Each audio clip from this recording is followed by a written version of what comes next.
Ladies and gentlemen, our final matchup of the week is a battle between the veterans of the New Element squad versus the Power Ponies of Pink, the Unicorns of Love. Crepo, this is going to be an exciting match, a very, very distinct clash of styles, I would think. Yeah, if we can, like... Elements only showed so much so far, if we extrapolate their one-game sample size to call that their style, it's going to be definitely a clash of styles, but... I want to see how they develop over the course of Split. Definitely keep my eye on that squad.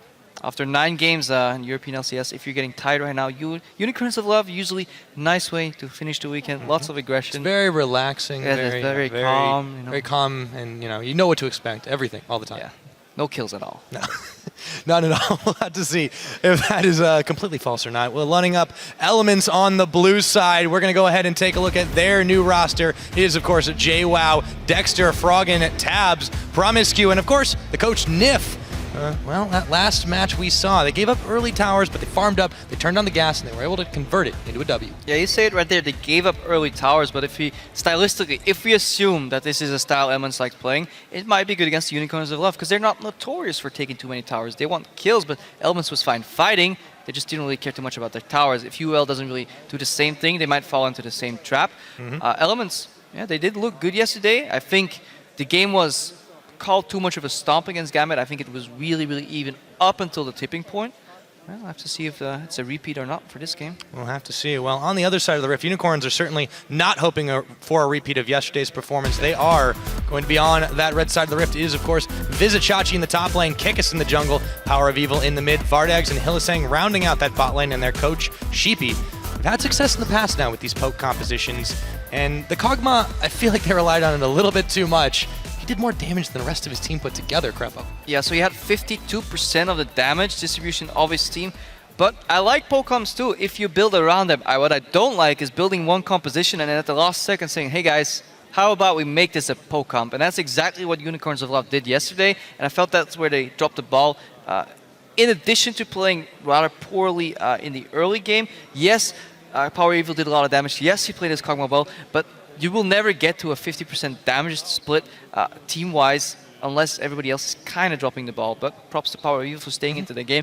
While casting that game, I actually wrote him off a little bit too early. I thought this game was going very one-sided, but then they managed to keep that gold lead down to 3,000, 4,000 gold for a very, very long time and have the ability to maybe come back into the game. So nice resilience from the Unicorns, but again, wishy-washy, 50-50, aggression and then giving up kills. Is that something we're going to see continuing, or are the Unicorns going to tighten up their play? Yeah, it really was a big question on our minds. All that information we had from the spring split, they were pretty much even kills for deaths. Always that crazy aggression. You said it yesterday. They never seem to have that pause button, and they're going to have to develop it sooner or later. Teams will start to figure out, as crazy as their strategies are, how to beat them.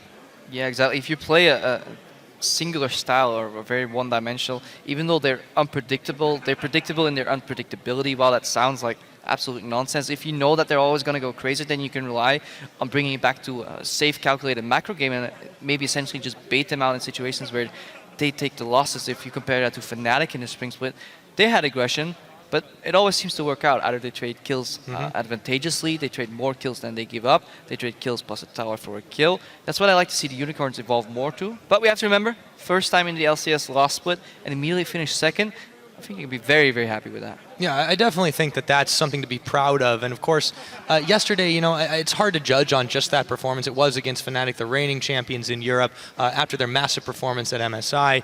But Unicorns just seemed very surprised in the pick ban phase. I mean, I think that was what was really crucial, what really hit home for them. And they let Fnatic dictate the pace of the game. When the Unicorns aren't marching to their own beat, they always seem out of step. But we just saw quite how good of a team Fnatic is, so we'll have to see how Unicorn fares against the other teams, because they finished second after Fnatic, which in theory proves that they should be better or on par with the other teams. And yes, they kind of got confused, and I said it earlier, they were making one type of composition and switched it over all the way at the end into more of a poke comp. Hopefully they don't make the same mistake again. I just can't wait to see this draft, Pyra. Yeah, I think it's going to be a lot of mind games flying back left and right. And for Elements, again, we have a very small sample size to work with. We've only seen that one game, but some standout performances for them. I think it was pretty awesome the way Dexter was able to play. I think they exposed Gambit and a lot of weaknesses that team has. But, as the teams are getting ready for Champ Select here, let's hear how Tabs thinks about UOL's signature style and how he thinks it can be a double-edged sword. I think UOL wins most of their games because they keep forcing their opponents to fight them and they pick really strong fighter comps, and the enemy just doesn't know how to deal with the fact that they constantly have to fight them. You can beat it by just being stronger in fights, and that's also how they lose a lot of their games, because if they're not strong enough to fight you, then they'll straight up lose them and lose all the objectives. Yeah, if you don't win the fights, you're probably not going to win the game. Yeah, but it's especially against a player like Tabs. I had the fortune of playing a little bit with him when I was still scrimming with Elements. He is a fantastically smart player. In addition to being a great AD carry, he also has a good sense of rotational play, and he brings that extra element into Elements right here, where he can be pseudo shot caller later in the game, take grasp of the game when it comes later, and that's exactly how you can maybe beat Unicorns if you give up some kills early, take it back to the late game, out macro them, and maybe you still have a shot. Well, let's see if these new elements are truly greater than the sum of their parts against the Unicorns of Love. Starting on picks and bans, Cassiopeia, Morgana off the table, and so is LeBlanc and then Alistar. This telegraphs definitely an Azir first pick for Elements. I'm really wondering if Unicorns of Love are gonna give a third ban on the Azir here, or if they're gonna take out one of the junglers and then force Elements to decide what they value more, their Gragas or their Azir. Or I might be wrong, and Elements might be predicting my prediction, and who knows. Let's see how deep the rabbit hole goes. We'll have to see there. Crepo, for now, Thresh is off the board. What does this prompt Unicorns to do? I think if they do ban the Azir, there's a ton of very strong jungle picks up, but we've seen that, yes, they do want to prioritize Froggen getting something that he will be very comfortable in. I think the Azir are very, very strong right now with all of our mid laners. It's going to be difficult if they pick it up first. What is that last ban coming through? Kalista indicating that Unicorns says if you pick Azir, we'll go for Urgot. That they do the same thing they could have done with the junglers, but instead they do it with the AD carries, however. And then it ruins the chance for Elements to pick Sivir here. That's the one thing. Actually, no, it doesn't, because actually Kalista into Sivir is fine. Never mind. Sivir into Urgot is fine. I lied. I would like to see an Azir pick here for Elements first. Still quite a lot on the board. We saw yesterday Dexter massive on the Sejuani choice. They don't have to necessarily pick that first. All the junglers pretty much available. Gragas also on the table. I think the Azir is a really, really smart choice right now, yeah. But Froggen showed that he definitely knew how to play against it yesterday. Of course, that was Betsy. He's a very different player than Power View. No, that is true. He likes, or allegedly, or seems to like the Vladimir into the Azir matchup, but I think he could have got punished harder. He got pushed in. Elements, let's not forget, they were pushed in 3 lanes at the same time with no wave clear. The better team will absolutely punish you for that. Diamond Fox was not invading at all.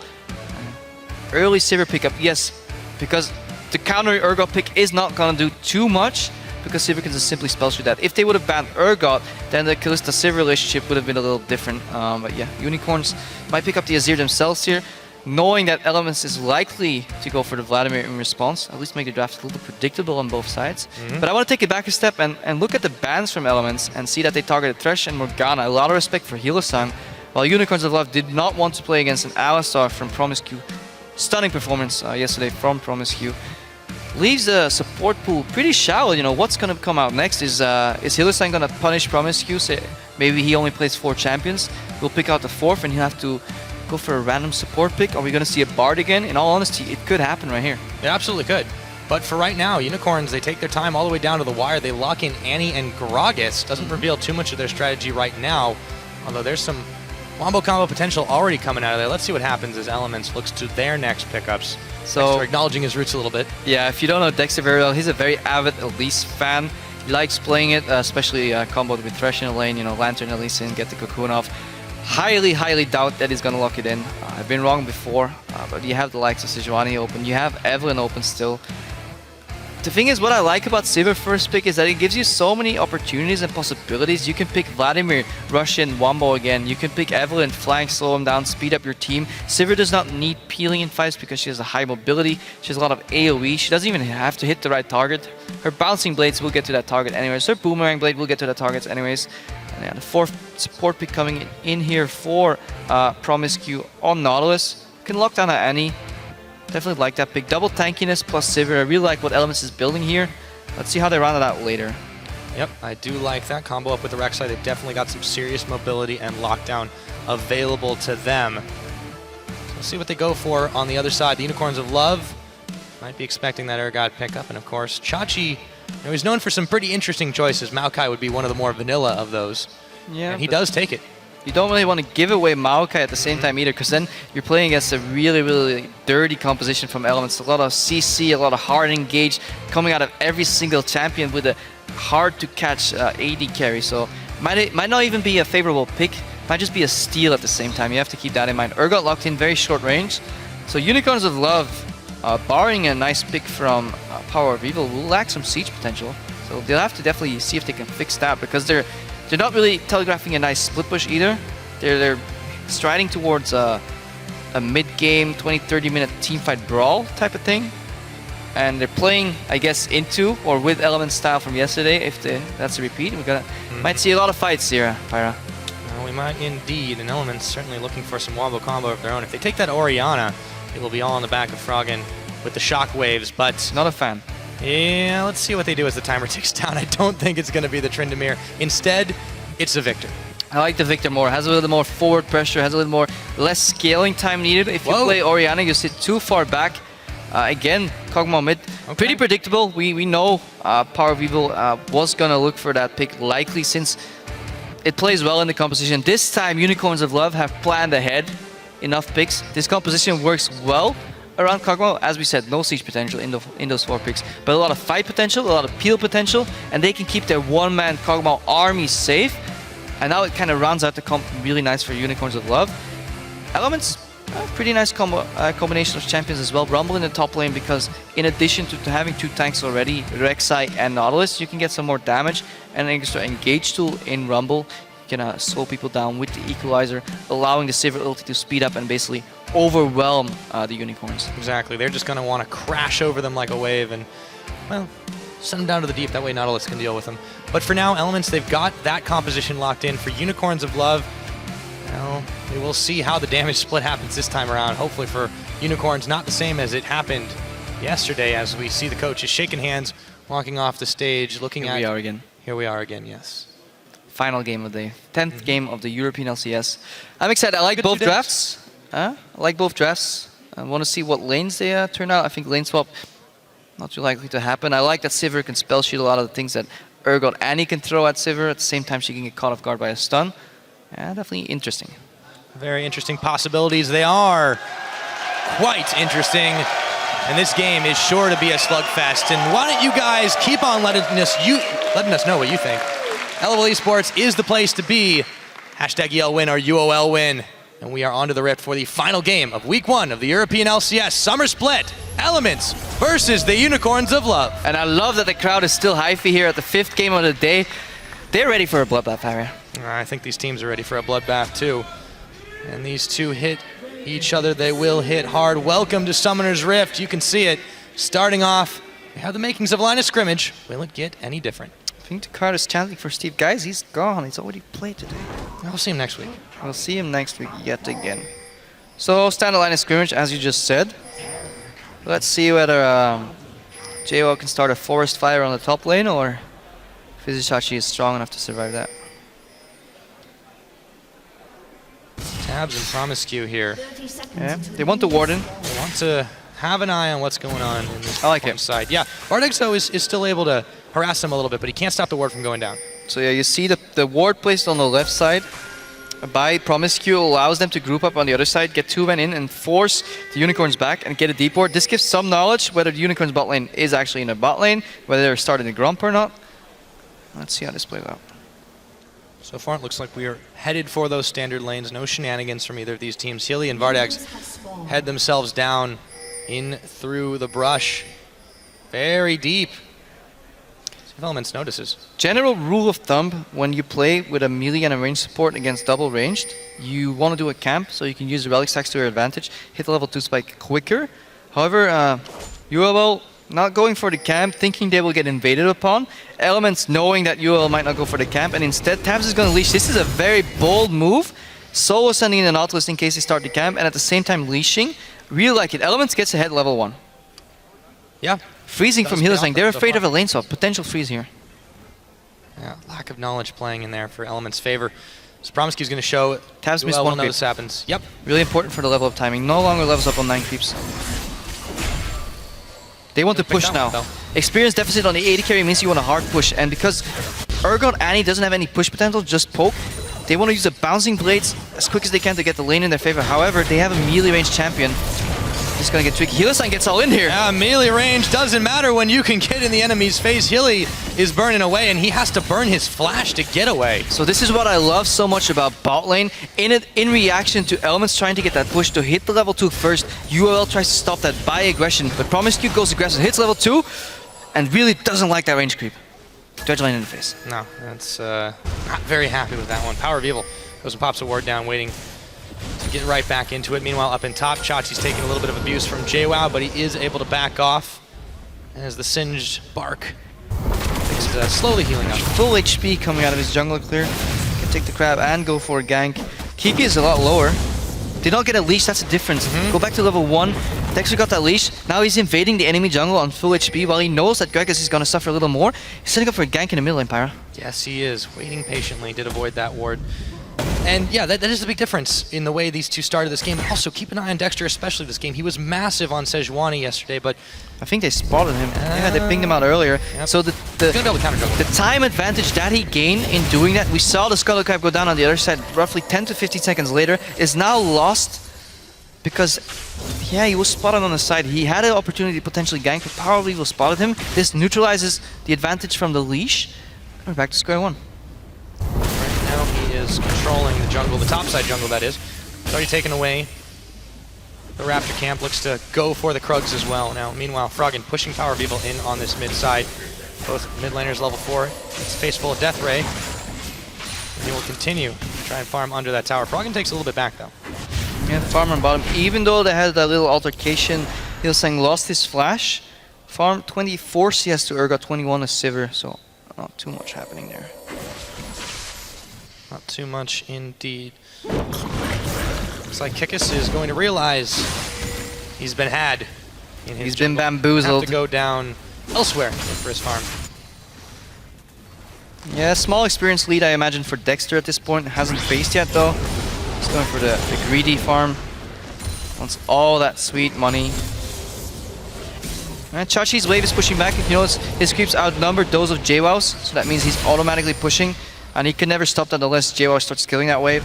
Chachi may have to be careful from a gank. He doesn't know where Dexter is, but he should be fine in theory. Yeah, speaking of Dexter, he's actually heading slowly down the bottom side. He's got a few camps to take, but we'll see if he decides to turn his attention to that bottom lane. Back in that lane, Tabs and Promiscu here. They're down in CS versus Vardags, but the real key here is going to be the Annie, stun still up, but only level 4. And no flash on the Annie, and that's why Dexter's going bot. Even though he can help his Rumble out, he knows Annie has no flash, so he can go for the knock-up flash, or the flash knock-up rather. And because UOL has to respect this, Elements is somewhat freezing the lane and putting it in the position in front of their tower where it's really hard for Hylissang to poke, let alone overextend, because he has to constantly respect Dexter coming around any corner. They can't even deport because technically he could be in that rush, so as long as Dexter doesn't show, there will be a pressure advantage in the bot lane for Elements. Let's see how they react. Just trying to bait Vardags out. The dredge line hits the minion. However, Vardags does take a little bit of damage. Dexter reveals himself. The trap is sprung, but they weren't in position Second time to get caught, I would Second say. time, Promiscu, yeah, a little nervous. Didn't really see that creep, and didn't get the dredge line. Otherwise, he would have guaranteed forced the flash from Vardags. Unlucky, definitely proving that the target Alistar ban was the right one, because not in his comfort zone right now. Yeah, we've seen this be a strategy so far to try to pick on the newcomers, and Poor Steve. right now, yeah, poor Steve, but that's okay. Everyone loves him. See if Promiscu can amass the same level of fame after this game, or will his champion pool be a little bit in doubt? Right now, let's take a look back at this top lane because Chachi jumps in onto JWoww. Kikis coming in for the movement.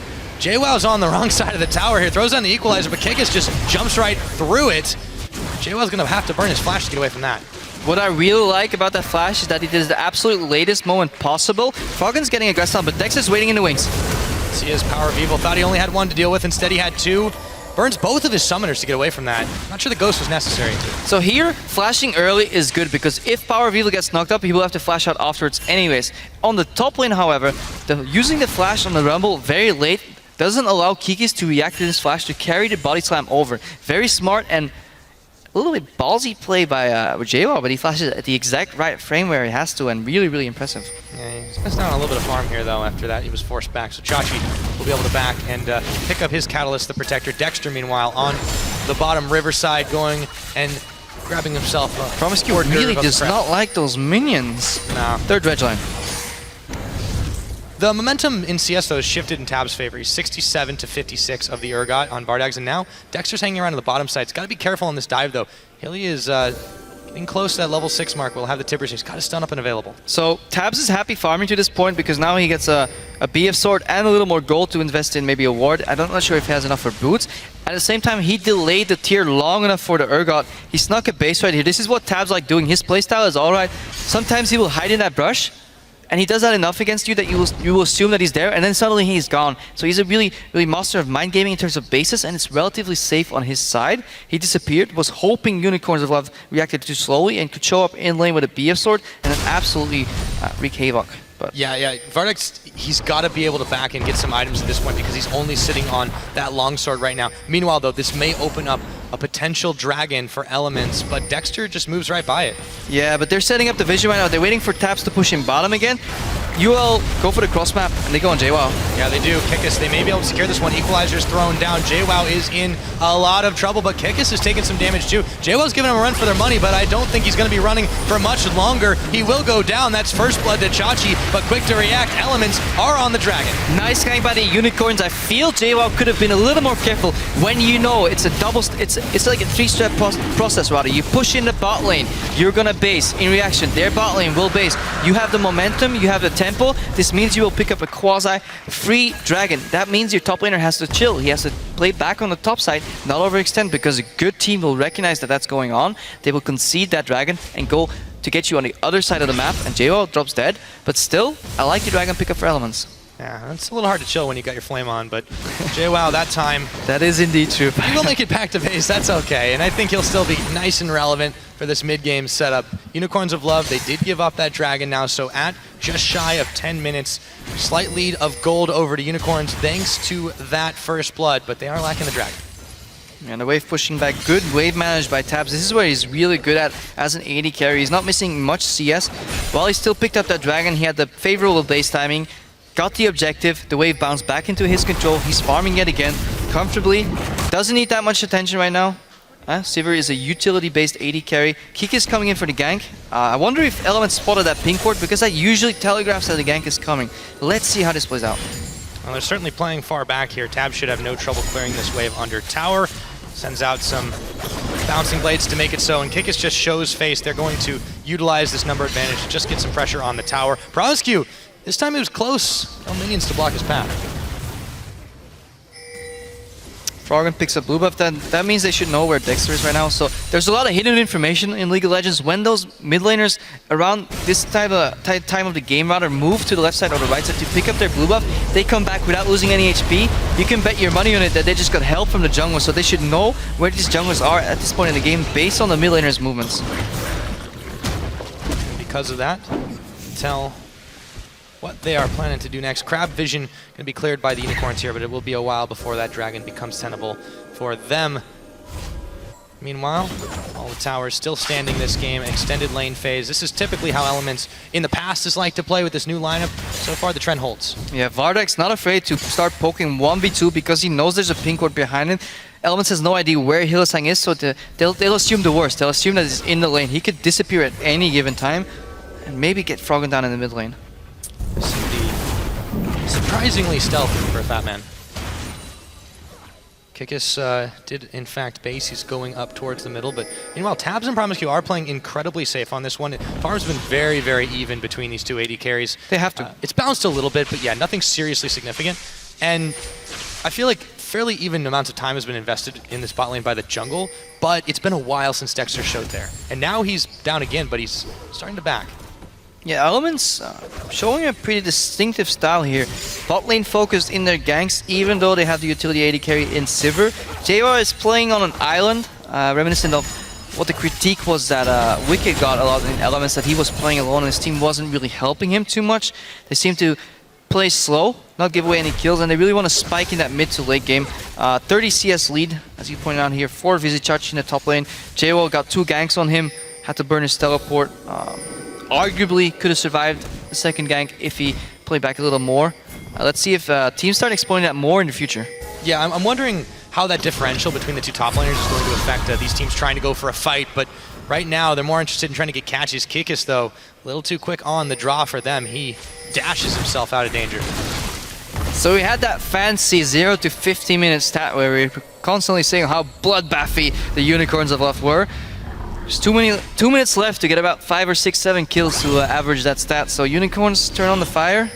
Otherwise we are seeing a distinctly different style. Speaking of fire, JWoww could be burning up in just a minute. In comes Chachi, gets the jump on him, has the level advantage, and JWoww's got to run away from that. Yeah, Unicorns, I feel like they've been cowed a little bit by this new element style. Yeah, but at the same time, they're comfortable in their position where they're in right now because they have a hyper-scaling component in the mid lane. If they didn't have that, they would have been in trouble, but Kog'Maw scales so well, and we saw yesterday how hard Power of Evil can carry with that champion. Yeah, and he's getting pretty darn close there to his Luden's Echo, so that's going to start to sting quite a lot. Froggen so far has kept a slim lead in CS on him, but there really hasn't been that much going on in the mid lane since the earlier attempt by Dexter. Power of Evil, though, he's really been fantastic at making sure he keeps the vision around his lane safe. Yeah, definitely a little more pressure on the side of UOL on top of Elements. Nothing really gonna happen. Healerstein picked up Distortion Boots already, so he definitely wants to do the staple, the bread and butter of an Annie support, which is flash Tibbers. Wait, burn the enemy's flash at the worst, and then get your flash up sooner so you can flash Tibbers again. Dexter hovering around bot lane again. This is definitely a pattern. Dexter's spent the majority of his time yesterday on bottom, which I think was a right call. Today, I think he should have spent more time top to at least get JWoww rolling a little bit more. Sivir, Nautilus should be able to hold their own. They should, certainly. But now, with under a minute till the next dragon spawns, that instantly becomes a priority for both these teams. Blue buff was pinged away by Dexter, but Power of Evil in the area. Kikis as well. They could attempt to go over and steal, but it's a little bit too risky. You wouldn't want to spend all that with so many Unicorn members there. And here we are, 30 seconds on this next Drake. Vardex is trying to base right now. They're not going to cancel, even though they spotted it out. And Power of Evil basing too. If Froggen kept track of the gold that's on Power of Evil, they might be able to rush this dragon. However, picking a blue buff is necessary for AP Kog'Maw, else he's just simply going to run out of mana. Now he can continuously poke. Well, Elements looking for the reactionary tower, and I believe that's the first tower of the game going down in Elements' favor. They will be able to get it, but before they can back and spend that gold, they've got a dragon to contend with. Kikis is spotted out by the Prey Seeker from Dexter. Dragon now live on the table. Scuttle Shrine in favor of Elements, and they have stacked 4 members here, both top laners with their teleports available. How are Elements going to play this one out? Very conservatively for the time being. In comes Kikis, though. Teleport started by Vizicachi. The bear is down. Froggen is getting knocked into the team, and he's going down. Thrown in the equalizer. That's JWoww burning away, but Tabs will pick up Vardax, and the rest of the Unicorns are starting to melt. There they go. Hilly is down. Vardax is down. Kikis and Power are safe. Chachi causing some havoc. JWoww, Sapling's down. Will that be enough? Dexter's now been turned on, but he's able to tunnel away to safety. Close calls all around. Chachi's still on the chase, but he has to back away.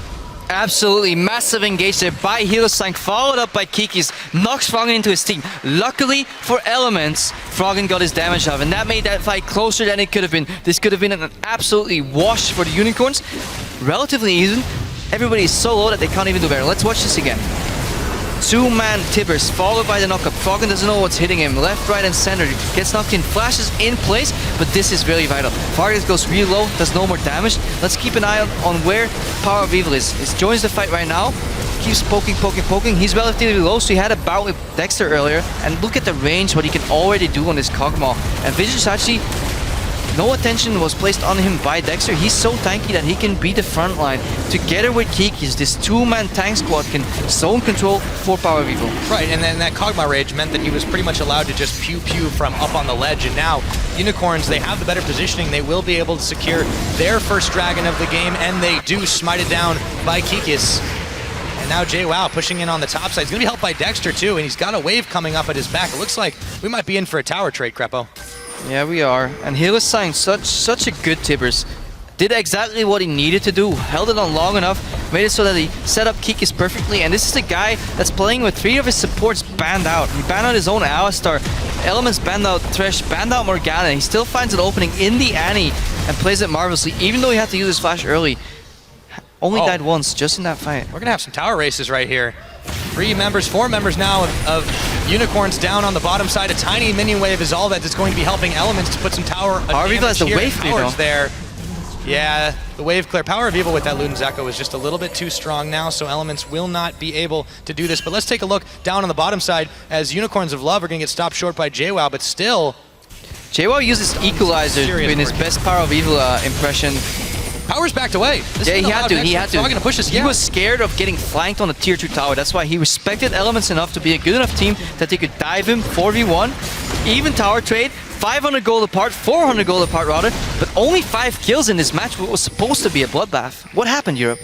I don't know, man. Sometimes it just has to go back and be a little bit more calm.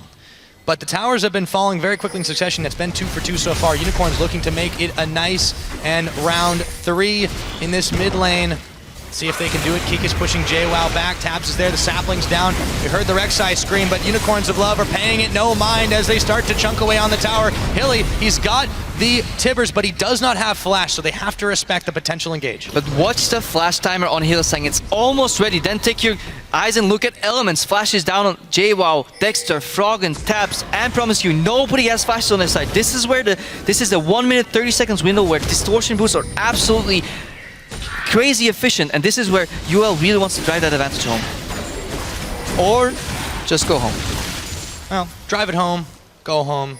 All the same. At the end of the day, they can definitely utilize that time to spend a little bit of gold here. So let's take stock of where we are right now. 19 minutes on the clock. It is a 600 gold lead for Elements. Very slim. A pair of dragons each team has won. 3 towers to 2. So Elements, they're ticking ahead ever so slightly in just about every box, but that's it. It will be very interesting to see how this game evolves. A lot of eyes on Power of Evil. He can't get caught ever, and it's gonna be really rough. Definitely the Equalizer coming down, slowing him down is enough to get Dexter in range with the knock-up. You know, Victor has a lot of range damage that he can send out. Basically suicide and trade his life for Power of Evils. Any 1-for-1 trade on Power of Evil is definitely worth it on Elements' side. Tabs will speed up all these members as well. If it's not scary enough that they're all coming for you, at hyperspeed, gonna get even more tricky. So Power Evil will definitely need his flash in the next fight, and maybe that's why Unicorns of Love decided to not opt for a flash Tibbers engage. Yeah, they have to be sure that they can shore up that defense. And Power of Evil, though, he has been two-stepping all this game long, and shown that he can definitely fight in all sorts of terrain. That over-ledge engage over by the Dragon, that really, I think, helped save the day, or rather helped win the day more for his team. It was a big front line from Vizichachi he was working with, but still. Now, Elements have revealed themselves. There we go in the hunt. They're looking for the Unicorns. There is no power here. Vardags is the first to fall. Chachi now being chased out. Kikis had already gotten back to safety, but this mid tower is gone, and Elements can keep pushing if they want. The Tibbers is down on Froggen. The barrel is going to knock him, but he will be able to flash out of danger. And thank you, Elements, for showing why Sivir is such a staple pick in the LPL. So many teams pick it first, ban it maybe even, and get such a high win rate because you can instantly turn the switch. The second you see somebody go to the bot lane, you can get somebody in the mid lane. Yeah, when in a region, it's all about running at the enemy team. It's a small wonder, but here in Europe, Elements have shown that they can take that style as well. So, Unicorns now looking to answer back, but all of a sudden their wave is gone. Tibbers is going down too. Unicorns of Love looking for some revenge here. Kikis finding Promiscu, but he will hook his way away. Now he's stunned, now he's done. Kikis picks him up. Very nice pickup from the Unicorns, but if we go back to yesterday, the moment where the Unicorns lost the game is when they sent Power of Evil to get that side lane farm. Again, he goes for the bot lane. He shows, immediately he gets punished. He is the cornerstone of the Unicorns in this poke composition. He has to stay around mid, somehow farm up that way. He cannot leave this lane. And this is a serious problem with the way that they picked their comp, but we'll talk about that in a minute because Froggen is targeted out by the Unicorns. Kikis will get the kill for him. Dexter now being in the front of it all, as it looks like we're going to have Tabs get the shutdown on Kikis, and Hylissang going very, very low as Power of Evil provides some cover fire. It ends up being a 2-for-1 at the end of the day. Unicorns come up with that one, and they should be able to push this. No, they're going to back away. I love how the Unicorns capitalize on advantages that they created earlier. Remember that Tibbers on Froggen and the explosive cast knocked Froggen back. He panic flashed where he didn't have to. Unicorns, they don't forget. They remembered that, and now they killed Froggen. And they also got JWoww, and they got a tower. So with that, they secure their third of the game. The outer one in the top still stands, but they've knocked down 2 in the bottom and now 1 in the mid. Dragons up in another 30 seconds, so Unicorns, they take the opportunity to go back to base, spend that hard-earned gold, and set up once again. And will we see a repeat here? Will the teams learn from their mistakes, play better against each other's compositions? Is Power of Evil gonna die? I guess we'll see it on the next episode of Dragon Wars. Well, we won't have to wait very long for that one, Krepo. It's 10 seconds and counting on the clock. Dexter has found the Scuttle Crab. Looks to polish this one off soon, but Kikis, he has something to say about that. Rolls out the barrel, but he's all by himself, or is he? The rest of the Unicorns are surely inbound. Visit Chachi has that teleport available. JWoww, no such thing, so the advantage to the Unicorns on that. They secure Crab control. They start to clear the vision out, but Elements are massing. And watch how Elements is moving around like this big death ball, popping on the hunt, and they're going in.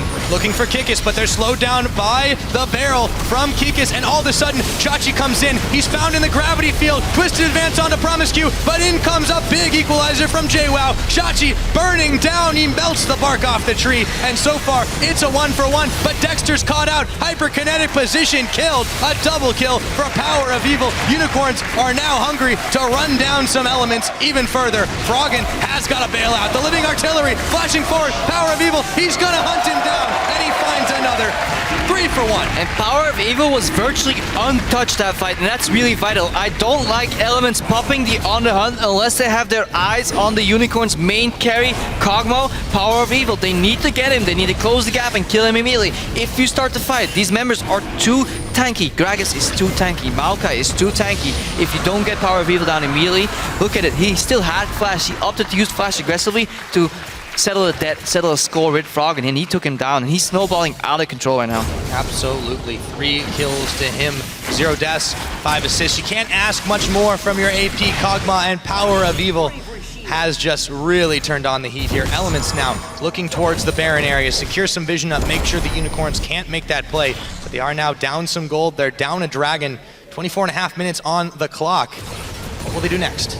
JWoww looks he might be in trouble, and he has Flash. Righteous Glory popped. Yep, that's going to be Chachi, though, jumping onto him. Hylissang is there. Doesn't even want to use Tibbers. Yeah, he's not getting out of this one, and they don't even need to burn much. Equalizer goes down, but Dexter's there for the answer, but all of a sudden, I think he's regretting that decision. In comes the Tibbers. Dexter is getting rapid fired down, and Vardags picks it up. Thank you very much, say the Unicorns, and now they should surely get a tower up top. Elements are scrambling.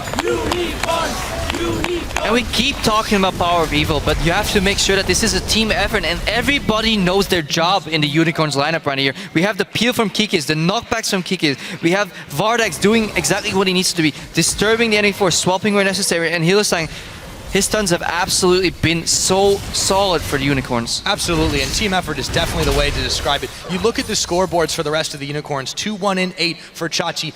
He's got participation in 10 out of 11 kills, 1-1-7 for Hylissang. Honestly, Vardags has been the lowest, but he's been wandering around, and now we've got actually a race on our hands. They're targeting, though, Power of Evil. Froggen goes in, flashes Chaos Storm, looks for everything, but Power is still able to walk away. Because he had Ghost. Unicorns are on the base. And this is why Power of Evil runs Ghost and Flash. One time Flash is enough, the other time Ghost is enough to go out. As long as you don't use both at the same time, he can get away, and as a result, Elements use that time, or they lose that time and they lose their top inhibitor, and this is massive. Yeah, and they barely got anything back for it. A tower, second tier in the mid, and then they had to call Chicken and head back to base. Unicorns, they're in such a fantastic position at this point. 26 minutes, they turned up the heat, and this is the Unicorns I think everyone expected to see from the spring split. And we saw them right on social media as well. 0-2 would be very disappointing, and they're showing that they don't want to go down without a fight, and they definitely want that victory. Yes, indeed. Now, Elements, they are starting to mass up it once again towards the Baron pit. They do not want to give up that objective.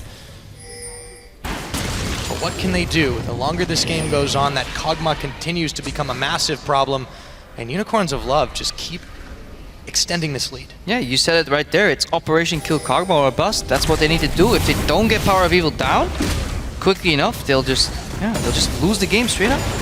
You mentioned Distortion Boots and how useful they were for Hylissang's Annie, but Froggen has decided to take a leaf out of that playbook.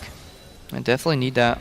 Just want to flash aggressively on Victor, an immobile carry when your main job is to kill one guy. Added mobility from the Sivir on the hunt. You basically want to get close, flash in his face, pop your ulti, and hope that he dies to the sheer amount of AoE spells, and then you can hopefully claw your way back out of this tank line from the Unicorns. But if you look at Gragas, so tanky. Vardag's amassing a decent amount of HP and base stats as well.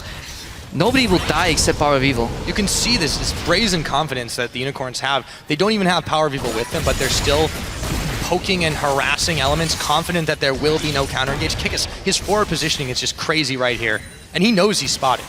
Yeah, but they have to clear the vision though. Elements got a pink ward on the Baron. I'd like to see that disappear. They don't have the best siege potential. Yes, they have poke, but their AD carry is very short range, and I'm not sure if you want to put Power of Evil in attack range of that tower.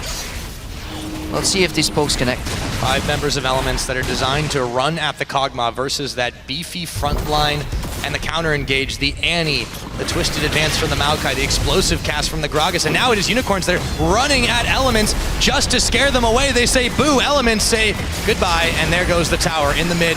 Unicorns of Love still pushing on, waiting for Elements to back away, and now they can do it again. Kickus goes forward, he blows up Froggen!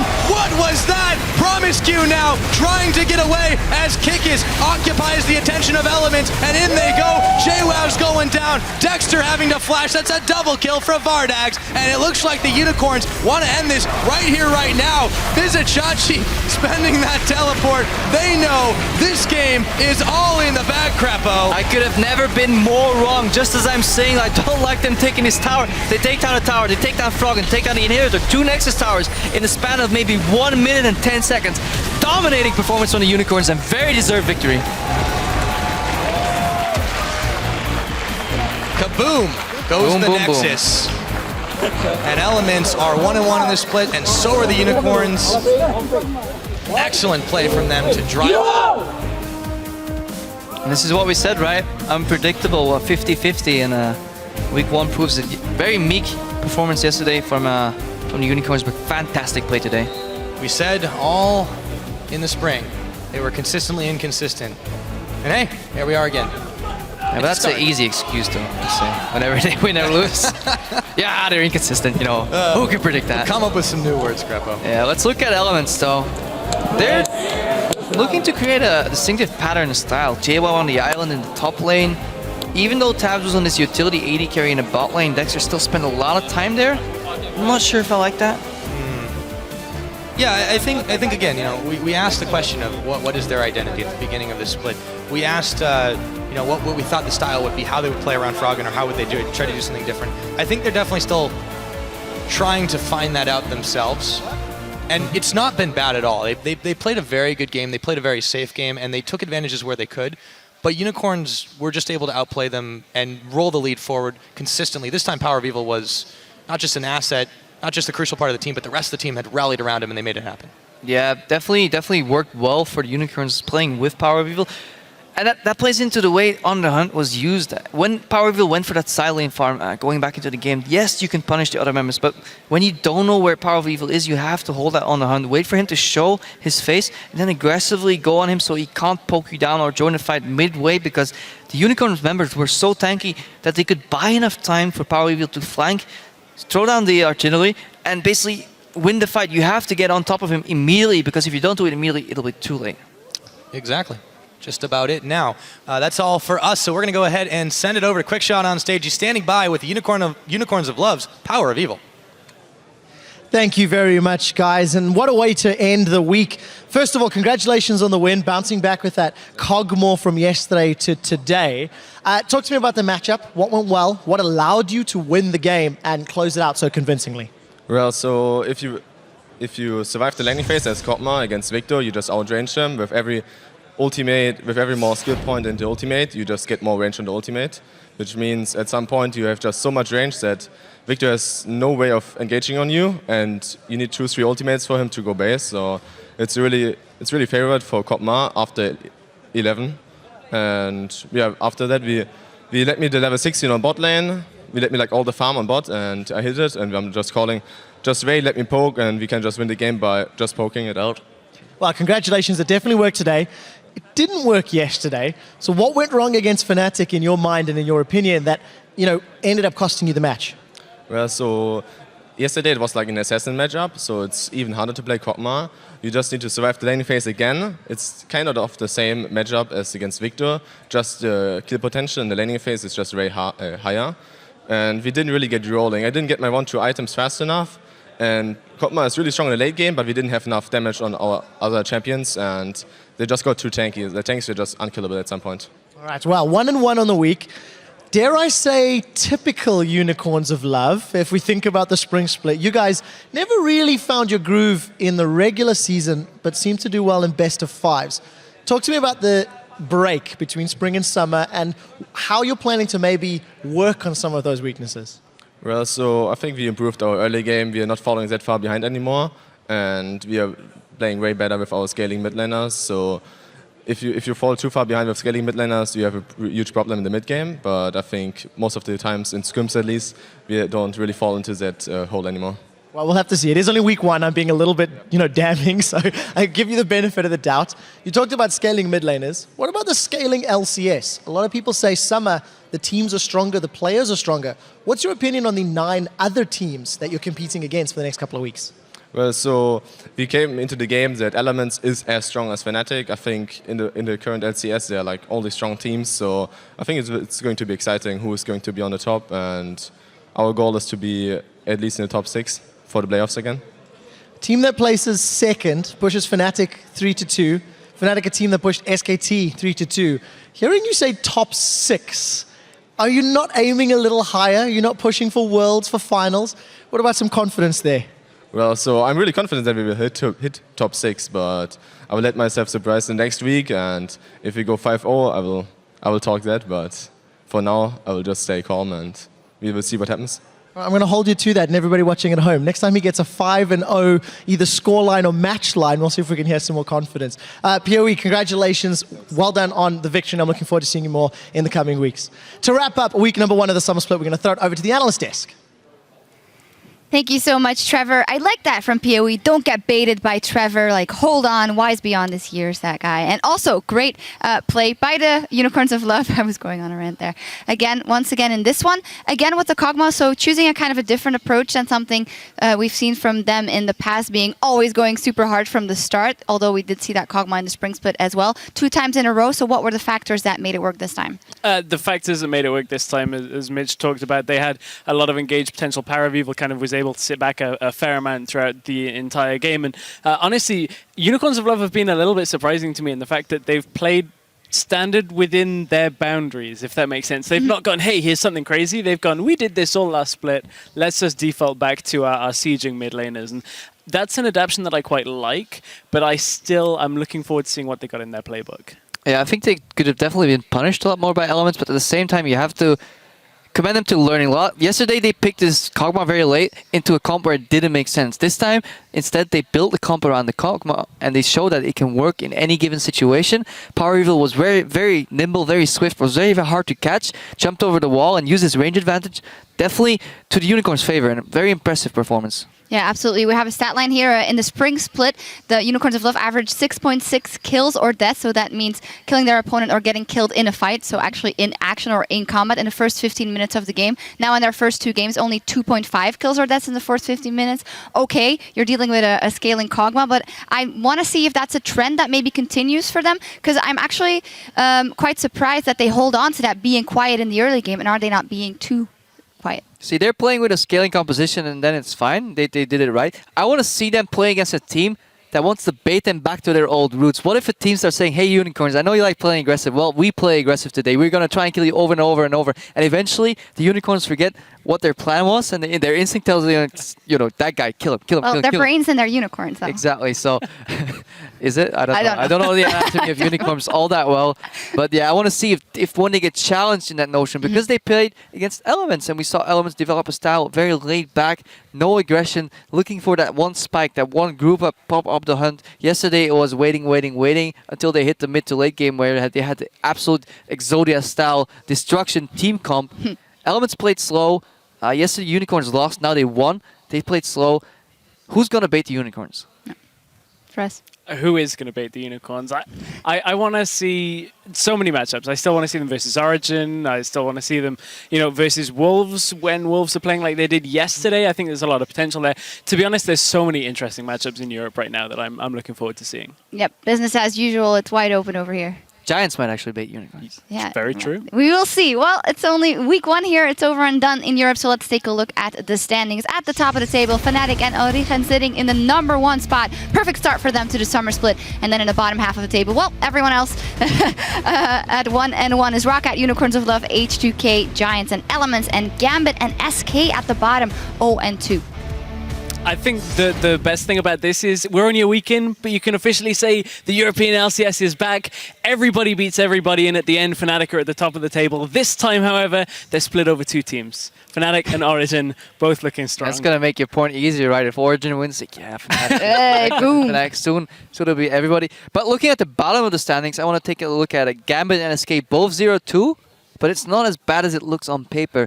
SK had a really nice showing. They already took care of Fnatic games, so in the next 7 games, they no longer have to play Fnatic. So that's really big for them, and they showed growth already. They played really poorly the first day, let's be honest. But the second day, nice, phenomenal play, and really nice drafting by their coach with the last pick Bard. With that Bard. Oof. What a sight for sore eyes. Now, we also saw Giants, Audrey, going huge today. He helped his team pick up their first win at a split with 11 kills, 8 assists, a quadra, and 2 triple kills. That's a total of 44.5 points for our fantasy MVP.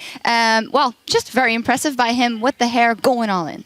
Going all in, going Super Saiyan, and it seemed to pay off today. If he can do that again and again for Giants, there's still a lot of hope for the Spanish team. Took a while for him to channel that Spirit Bomb because it took all the way until the late game where he showed up. Everybody forgot about him, and suddenly he showed up with that massive triple kill, ended the game out of that one.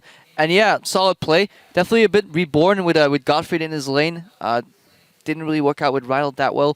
Gottfried will get more time on the LCS as well. Fantastic lane player in my opinion. Lacks a lot of knowledge and experience, but time might just give that. And the Giants, definitely the underdog, but who knows? And he also said that our communication is just only going to get better from this point on. Now, but in the LCS, plays matter, not points. And we've picked 5 OP pros who did some serious work this week. Our very first OP, we just mentioned him, Audrey, but we're going to mention him. I think he deserves it in our OP as well. 2 triple kills and 1 quadra kill today versus the Copenhagen Wolves. And that was actually his first triple and quadra in the LCS. So he can definitely be proud of that. And a lot stemmed actually from that early tower dive by the Copenhagen Wolves, which was kind of wonky, but he moved on and finished the game out of Kalista as well. Certainly did, and a great performance. But our second OP pick for this week is going to be former Challenger Series potential MVP of Niels, the AD carry for Origin. He had a 429.7 GPM over this week, the highest average GPM in Europe for the LCS in week 1. So great performance for his first games on the stage. Yeah, and great picture as well. And our next OP is his teammate, his bottom lane. Yeah, okay, we're moving right along. Mithy, 27 assists in 2 games. That is the most in the EU LCS for week 1. Well, just stepping up to the plate. Phenomenal play, and I just want to say, Miffy, nice picture to you as well. No, seriously, some more praise for Mithy on both of Miffy is a fantastic player. I really like that he transcended. He was stylistically a lane-dominant player early, right? But now he came onto these desks and said, yeah, all those LCS pros, they care about lane, they care about 2v2. I don't care about that. Yep. I'm just going to get to the mid-game. I don't want to carry my team. I don't want to do what's required of me. And he does it also so well. I love that he just bodyguard dives into the arrows for his team. And skill shot magnet.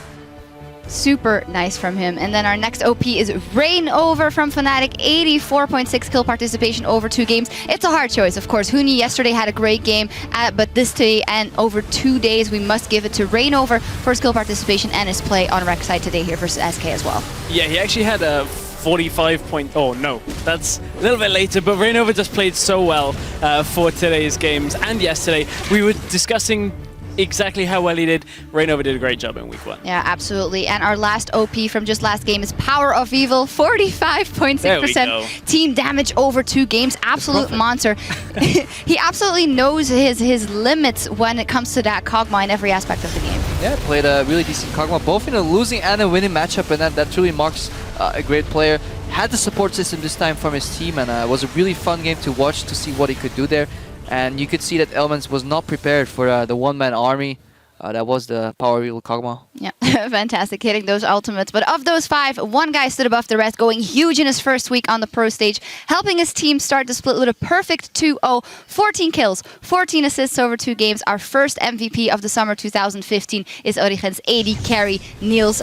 Praise where praise is due. I just think in all aspects, just coming here, being extremely confident on the interview table as well after the games, and just not being afraid to be ambitious and showing it on the Rift. And I'm really happy for him that the choice that he made paid off. He chose to go for Origin.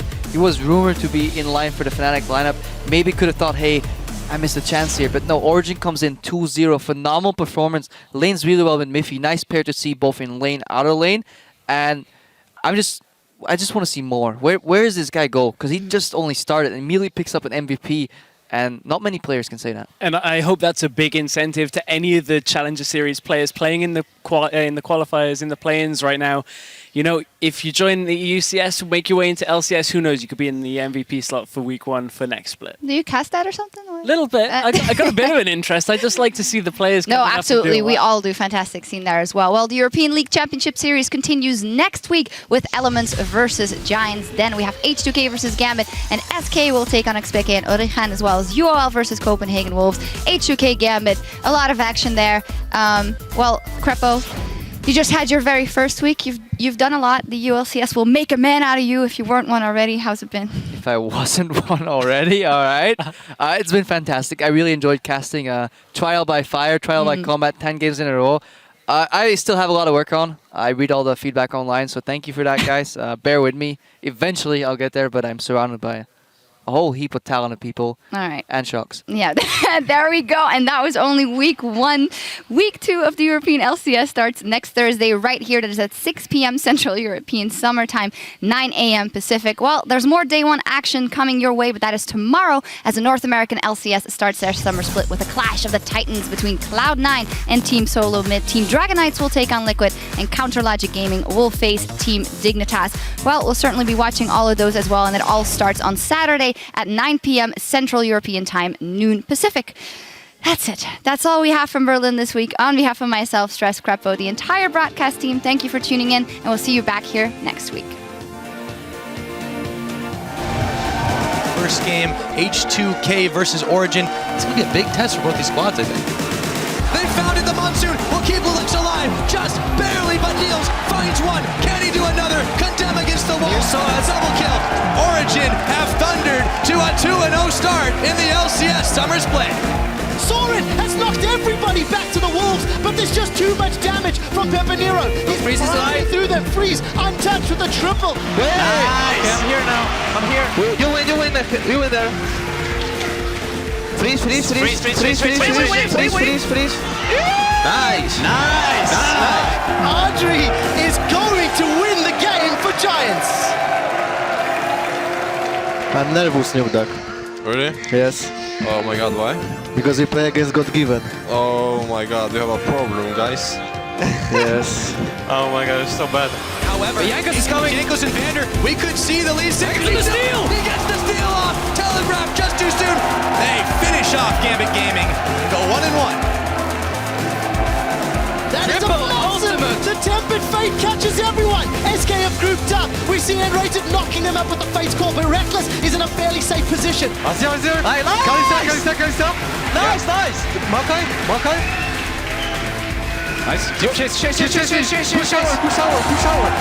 Fnatic go 2-0 in week 1. Divers is down. Froggen is getting knocked into the team, and he's going down. Thrown in the equalizer. That's JWoww. Occupies the attention of Element, and in they go. JWoww's going down. Dexter having to flash. That's a double kill. Dominating performance from the Unicorns and very deserved victory.